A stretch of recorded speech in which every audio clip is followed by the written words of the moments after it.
Hello, alchemists. Today's question is, what gifts are activating for you right now? If you've already chosen your doorway, check the timestamps below. But here's a closer look. Doorway number 1, doorway number 2, and doorway number 3. Let's begin the great work. Hello, alchemists, and welcome to your initiation through doorway number 1. What gifts are activating for you right now? As you sow, reap. I think you're starting to understand more about what karma really means. Karma is not divine punishment. No one's out to get you, that kind of thing. No divine force is out to get you. But rather, karma is the natural results of any actions that happen in your life and how you react to them and the choices you make. In Buddhism, they sometimes call this interdependent origination. And look at that. That's a very Buddhist looking image right there. And so you start understanding that it's a gift to know the difference. To understand, you'll be able to look around and see people, and it can feel kind of like a curse because you have a key to a doorway that other people might not really understand, and so you might seem like you're otherworldly or out of this world, but really you've gathered a level of contentment within you because you understand that all of your actions have equal reactions. In every culture there's the idea of like treat others as you want to be treated. There's the idea of the law of 3 from witchcraft, where it's like whatever you sow, you will reap times 3. Look at your shadow card. I'm not even kidding. The last 2 weeks, this card has been everywhere. I don't understand. That's okay. So this gift is a gift of discernment, of understanding not to take on other people's karma. Okay? It's really easy, especially when you kind of get to a state of deeper understanding, to want to throw yourself between other people and their karma because you can see, you can see what is going on in their lives and how they could prevent suffering, right? You see that.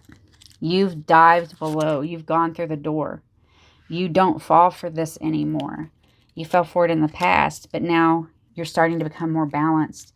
You have this gift of clarity that has been coming to you. Look at that gift of clarity, the sun. Temperance and the sun. This is a big life change. Look, there's a card that is, what is it? 3 of Wands. Yeah, you're moving forward, and you're moving forward fast. That's Hermes.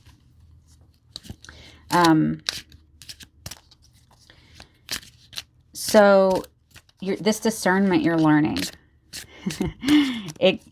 When you meet somebody or do something and you're feeling off now, instead of trying to convince them that they should be more peaceful or that they should do better, that they should dive deeper, you're like, bye. You're like Hermes. You're like, I'm out of here. Speed, right? Very quickly. The Lovers. Wow. Look at that. The Lovers. The Lovers has a lot to do with temptation. She's sitting there with the golden apple. What is that? Is that Helen of Troy? I can't remember who it is. I might have to look it up, but 6 of Wands, the Victory card. Oh, and 2 came out. We got King of Cups and Ace of Swords. Yeah, your new gift is clarity, but it's clarity like really well balanced. It's discernment that won't let you get ensnared anymore in this kind of drama. You understand karma, you understand interdependent origination, and you are shining so bright that other people are going to really be pulled into your orbit. But you're going to use your mind and discernment to stop them from overtaking your emotions. And with this 6 of Wands energy, you're going to be successful. So this is a huge gift that's activating for you.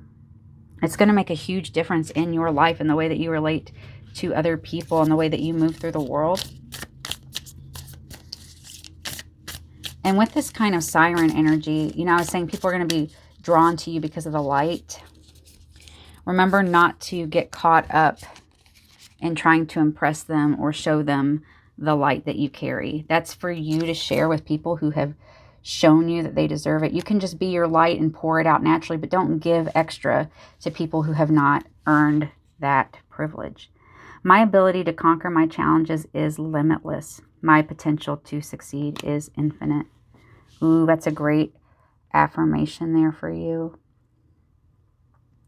With your new viewpoint, this bigger understanding of karma, you are going, it's like a cheat code for the game.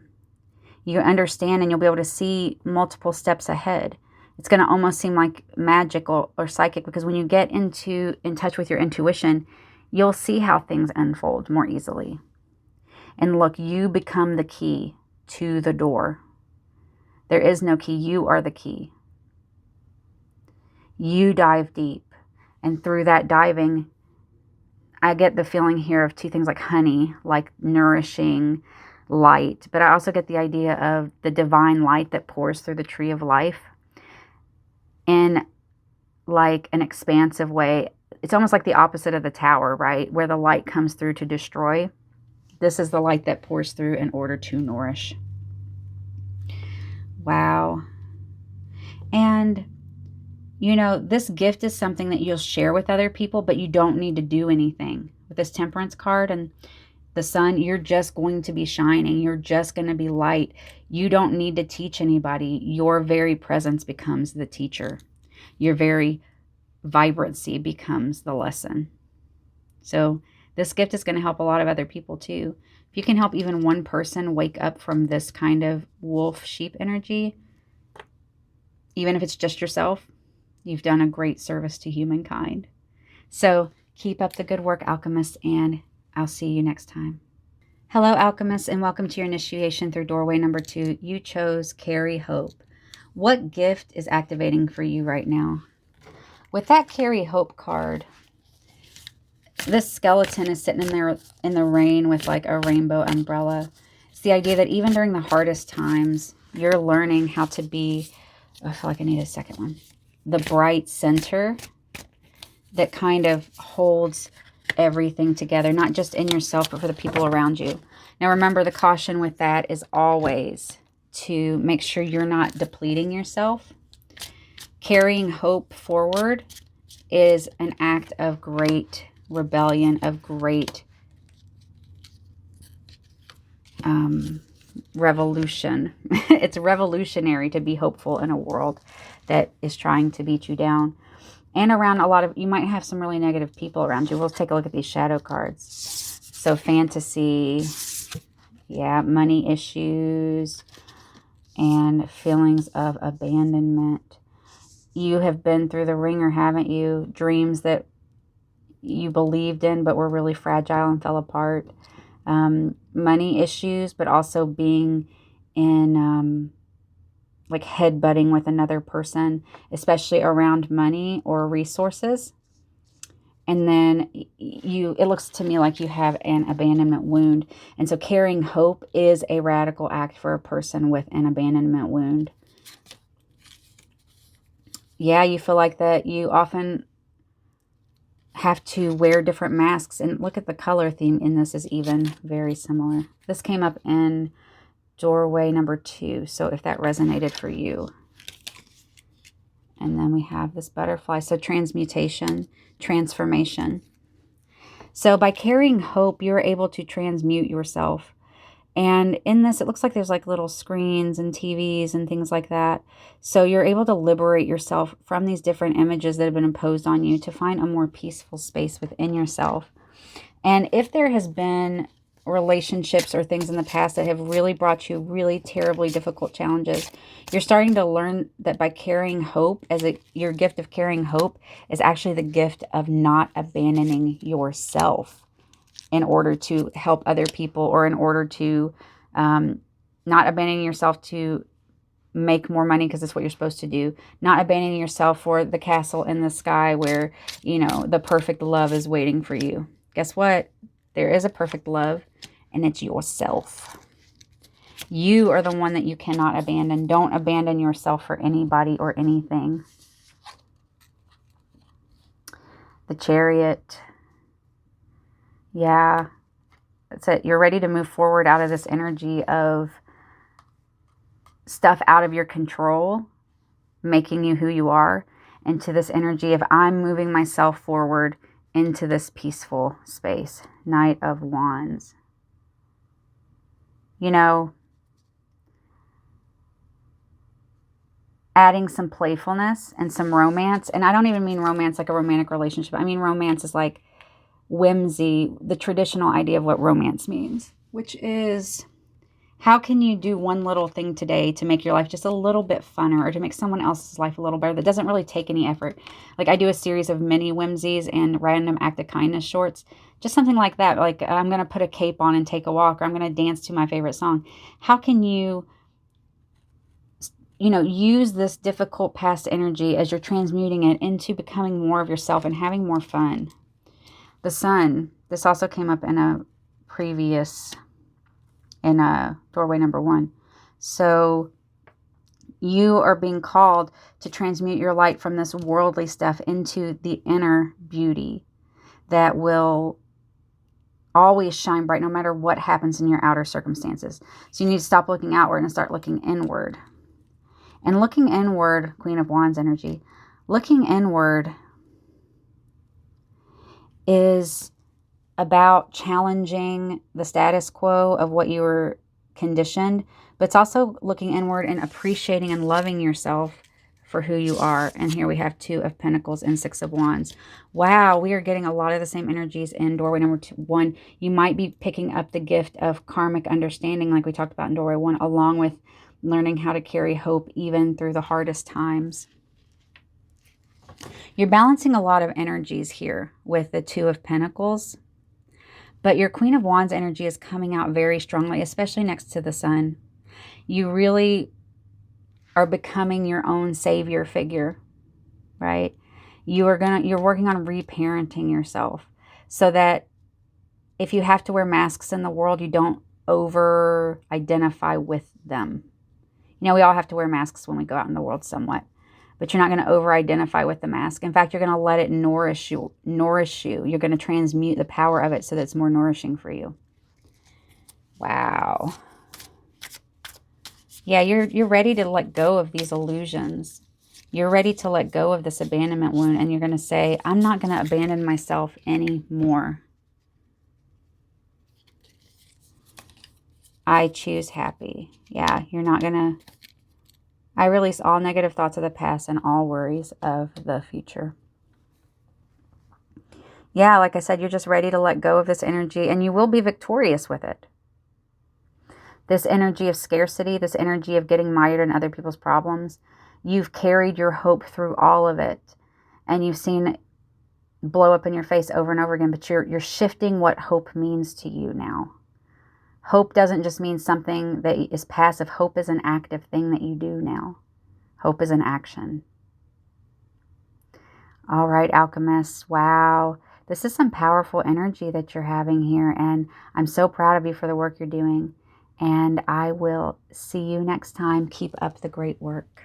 You chose your body is time. And the question is, what gifts are activating for you right now? Your body is time. I think there's a couple of messages here. Number 1, the understanding of mortality is a real thing. We go through our lives living like immortals, as Shanti Deva says. Right? Do not squander your life, says Dogen Zenji. And it can be that kind of jump, so I'm just going to leave it out. So it always feels like there's more time, but really there is no more time. You can always make more money, but you can't make more time. Once time is gone, it's gone. You're not getting it back. Well, I guess that wants to come out too. And so your gift is understanding this, and you're going to be able to start transmuting the things that cost you time so that you can have more time. But also there's a call to pay closer attention to your body and make sure you're taking care of it the way that it deserves to be cared for. Go gentle on yourself, but I mean, go to the doctor if you have had an issue. Don't ignore it. Time is limited. You need to make sure that you're making the most of the time you have. And that means different things for different people. For some people, that means they need to go climb a mountain or something. For me, it means like I just need peace and I need a lot of quiet time. I've had a bunch of adventures in my life, but, you know, give yourself the actual space and peace without other people's judgment on what that's supposed to mean. Your body is time. Ooh. We have this snail shell being like, this is like the golden ratio, like a snail shell, like a nautilus shape. But look, you broke out. You climbed your way out of this prison that robs you of your time so that you can set your heart's flame alight again. You might have been feeling like you lost that because you were trapped in some illusions. Look at that. Trapped in illusions. If you want a clear mirror, behold yourself. I had a friend, and I've mentioned this before, but we were talking about that quote from Rumi, and he said, I was like, what does a clear mirror look like? And he said, well, in a lot of traditions, it's that the mirror is facing the divine. But you know, the divine mirror is also you. You are in the divine mirror as well. There can be a confusion here when you're going through this about what your identity is, because you have to shed the old in order to embrace the new. I wonder, are these kind of, I don't know if these are poppies or not. They kind of look like poppies. You know, poppies meaning being kind of in a dream-like state. Her red hair meaning fire. You're ready to relight your fire's flame. You're ready to let go of a stagnant idea of what your identity is or what identity means in general. Look at this. There's so much masking face energy. The idea of moving from all this masking that you have to do to exist in the world where you spend your time. You spend your time. And you're ready to break free out of the cycle so you can light your heart aflame and look into the clear mirror. But the transition from this is a very difficult transition, right? Because you're going to be like, who am I? Because you've been taught your whole life, and you're going to feel like it's kind of a dreamy state that you've been taught your whole life that you're supposed to wear these different masks. And I think Kafka said, like, I felt ashamed when I realized that life was a costume party and I showed up with my true face. So the gift coming to you is the gift of time, because you're going to make room for that time. You're going to start balancing things here with the Two of Pentacles in order to make that time for yourself more. And look at this, Ace of Pentacles. Yeah, but this is an opportunity that you have to change some things around in reality. 10 of Wands. And it's not going to be easy because, you know, aces are about potentials. So with 10 of Wands, it's going to feel like maybe the destruction of a lot of things before things get better. But, you know, all great things in life are like that. 5 of Wands. Yeah, there's a lot of pushback energy to this. But don't take it, you know, just remember that things in life that are unbalanced, you know, to rebalance it is a painful process. If you built a house on a really crappy foundation and you have to tear the whole house down to rebuild it on a solid foundation, that's a painful process. Because you're looking at all the work you did before, all the things you invested in. But you have the potential now to really build something new and good that really sets your heart on fire, that pulls you out of the fog, out of the masks, and gives you the identity of no identity, of not needing an identity label. What a huge gift. And here with the star, rounding that out, star is very post-tower energy. That is hard-won peace. That is hard-won knowledge. And ending with the 4 of Pentacles. So protecting yourself now from these kinds of energies, so that as you're moving to this time period where you're rebuilding your life around time rather than money or image or anything like that, you're rebuilding your life around time and its preciousness and time with people you love. You know, you're going to be able to look back at the tower energy and you're going to be able to forgive yourself, because remember, it's not your fault. You were taught certain things, but you're going to also be adamant about how you protect your energy from here forward. You're not going to let people just waste your time. You're not going to let people waste your time, because you cannot get more time if someone wastes your time. My creative energy knows no limits is your affirmation card. what a wonderful affirmation card this is, because this is basically, a self-actualization spread. This is you self-actualizing into understanding what truly is important, stepping into the star energy, star being hard-won knowledge. When you get to this stage, once you let this burn down and rebuild your life and embrace that Ace of Pentacles, your creativity will know no limits. You will be, I remember I used to just sit around and watch TV all the time. There's nothing wrong with that. Obviously, I'm not judging anybody because I still do that when I need to. But for years, that's all that my nervous system could handle outside of, my job or whatever else I was doing. But once I was able to rearrange my schedule and give myself more time, by releasing relationships that were causing unnecessary drama, by, changing some other things around my life, I was able to start this channel, and my creative flow was able to come out. I was able to follow my passions more. So remember that your creativity did not die. It is still there. It might just be under a mask right now, or you might be kind of in a fog right now, but your creative energy is going to naturally come back to you once you make that space for it with your time. And I think that, as you get older, you're feeling it more urgently, that you need to focus on your time and your body. An hourglass here. Yeah. All right, alchemists, you're doing a lot of great work, a lot of difficult work. Keep up the great work, and I'll see you next time.